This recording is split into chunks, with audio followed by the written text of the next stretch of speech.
明明是受害者家属，却在法庭上遭受仇人的挑衅。然而他不仅没有任何悔意，还撤销了对仇人的所有指控。本以为男人是因为惧怕才会做出这个违背祖宗的决定，殊不知这只是男人计划的一部分。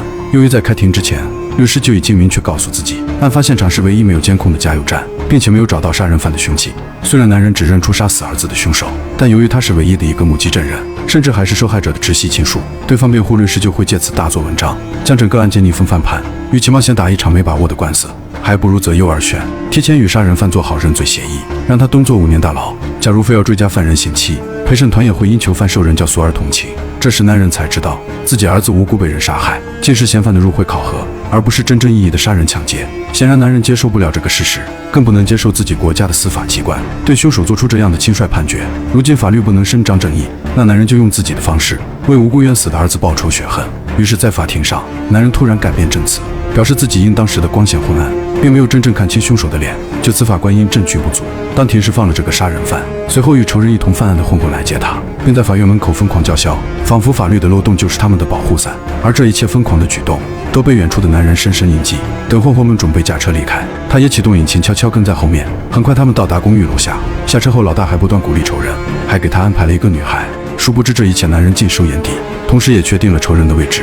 于是他赶忙回到家，在仓库里寻找趁手的武器。显然他不是一名职业杀手，家里也只有一堆园艺工具，就连砍刀都是锈迹斑斑。无奈的男人只好丢弃砍刀，继续寻找可用的工具。就在他取下柜子上的箱子，翻找可用的工具，突然后门被打开，原来是小儿子听见动静赶来。男人此时并没放在心上，继续寻找着他想要的工具。突然男人愣在原地，看着手中的匕首，他立马有了最终的决定，于是赶忙将匕首包裹。这时小儿子询问哥哥被杀地址，男人告诉他是郊区的加油站。突然妻子闯了进来，男人则慌忙地藏起匕首，掩盖自己现在的行为。此时妻子询问最终审判结果，男人便告知犯人当庭释放。这不仅让妻子感觉不可思议，还不断追问男人其中的缘由。此刻男人很不耐烦，于是谎称自己有文件忘在公司，而实际上他是来到仇人家门口蹲点。此时他又意识到自己太过冲动，打算放下仇恨度过余生。就在他准备启动汽车离开时，远处的房间突然走出一人，而此人正是杀害大儿子的人渣，瞬间激发男人雄性荷尔蒙，果断下车准备冲上前去。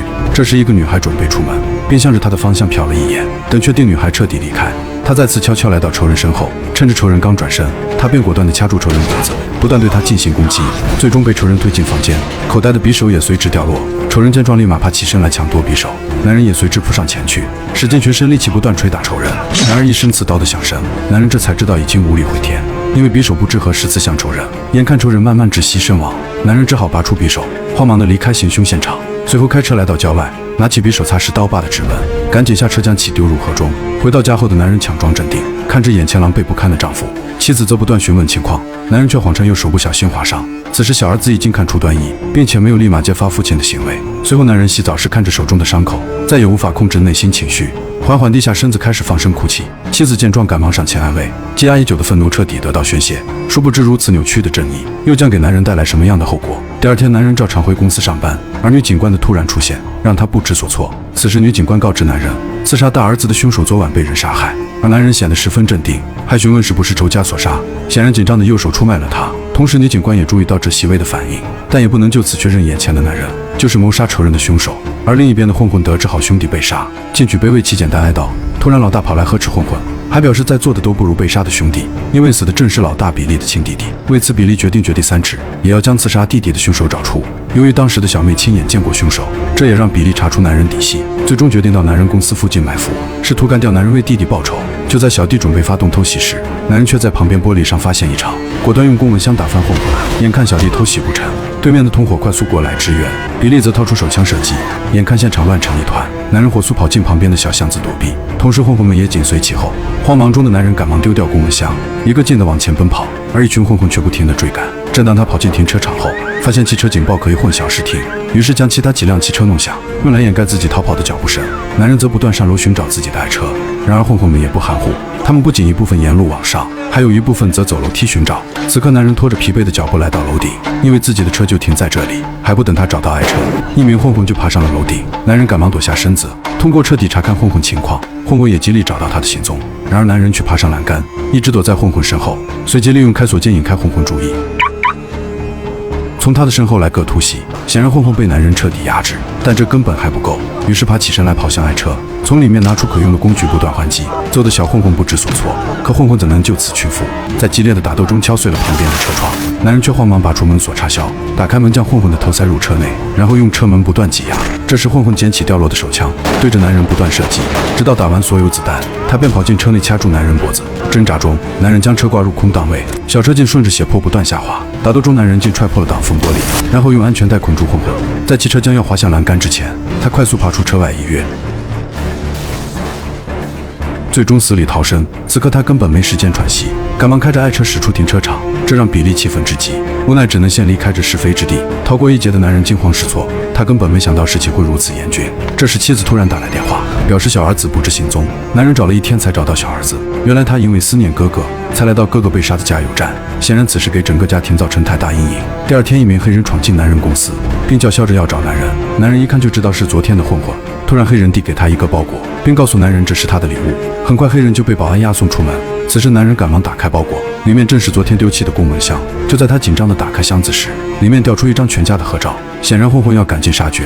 当他翻开照片，背面清晰地写着一串电话号码。于是他迫不及待地拨打过去。然而接电话的正是比利，他犹如上帝般的口吻警告男人，谁死谁活都是他来决定，男人没有权利决定别人的生死。这让男人十分气愤，表示动谁都不能动自己的家人，就算是上帝来了他也不答应。然而比利不想听他废话，果断挂断手中的电话。显然男人此时摊上大事了，他赶忙寻找一个重要卡片，就是女警官的名片。首先他打电话给自己的妻子，让妻子好好待在家里，还警告妻子在警察没赶到之前哪都不要去。然后他又打电话给女警官，寻求警方的全天候保护。紧接着他火急火燎地赶回家，急匆匆地冲进房子，开始检查屋内的窗户情况，还有所有房门的反锁情况。这怪异的行为令妻子极度慌张。此时门铃响起，就在他猥琐打开房门，才知道是女警官的到来。此时警官表示自己按他的意思安排，但他必须知道究竟发生了什么。然而根据男人呆滞的眼神，警官也猜到了他动用了私刑。于是男人赶忙追出门外，告诉警官只要家人平安，他会到警局自首。显然女警官相信男人的话，毕竟他也是个高素质白领高管。直到夜晚来临，男人也没能彻底平安入睡。然而他却低估了那些亡命徒的手段。突然一阵急促的喇叭声传来，男人透过窗户望去，竟发现2名守夜警察已经被害。他突然意识到危险已经来临，刚走几步就遇见闯入的混混。他赶忙拿起棒球棍，不断与混混搏斗。不管他如何逃跑，如何反抗，也无法挽回最终的结局。最终妻子和小儿子都被混混劫持，并且当着他的面射杀了小儿子，还有惊慌失措的妻子。他本想跑上去营救，却还是被比利一枪射杀倒地。本以为电影就此结束，然而幸运之神总会站在正义的一方。男人最终被抢救过来，可他依旧关心的是妻儿的性命，但可悲的是妻子就地身亡，而小儿子却依旧昏迷不醒。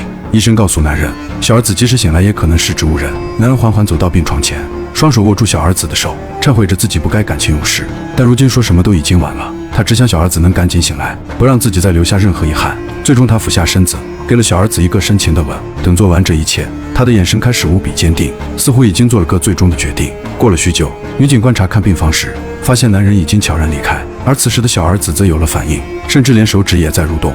或许这就是父爱的力量。此刻男人冒着大雨，再次回到那个已经破烂不堪的家。虽然整个家里到处都是警戒带，但地上却还画着妻子的位置。他赶紧清理了全身，并换上一个新的行头，随后打电话给同事，并寻找混混的电话地址。紧接着来到银行，取出家里的所有存款。等他回到车里时，朋友便打来了电话，告诉他混混留下电话的具体位置。随后男人便来到酒吧，找到里面的酒保询问比利在哪。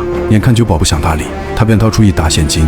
此刻酒保用西班牙语辱骂男人，殊不知男人完全听得懂，还用西语回怼了酒保，然后一把抓住酒保疯狂殴打。此刻酒保还要挣扎，男人迅速掏出几沓现金，表示只想知道比利的下落。于是酒保说出了比利同伙的位置。